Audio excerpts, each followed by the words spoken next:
আমরা তখন কলেজে আসতেছি সবাই, মানে বান্ধবীরা আসতে, আমরা তখন কলেজের ওই সাইডে আমরা তখন আসতেছি, এসে দেখি এখানে মহিলাটা পড়ে আছে এবং এনারা আরো ৩ জন, মানে পরিবারের ৪ জন সদস্য ছিল। এনার বড় ভাসুর, বড় জা, তারপর হচ্ছে এনার হাজবেন্ড সহ, তারপর হচ্ছে এনার হাজবেন্ডও অনেক ক্ষতিগ্রস্ত হয়েছে, সবাই এনারা।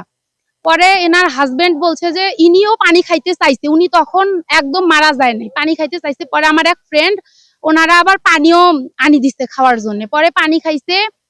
পরে হচ্ছে যে এনার স্বামী শুধু এইটুকুই বলছে যে এনারা কোর্টের হাজিরা দিতে যাচ্ছিল, আর ওনার বাড়ি হচ্ছে কাউনিয়া খোপাতিতে, জাস্ট এইটুকুই বলছে। পরে ফায়ার সার্ভিসের লোকজন আসছিল, পরে ওনারা আবার হচ্ছে যে নিয়ে ওদের মেডিকেলে হসপিটালে নিয়ে গেছে। আর এনাক পরে পানিও, ওদেরকেও পানি ঢালাঢালি করা হয়েছে।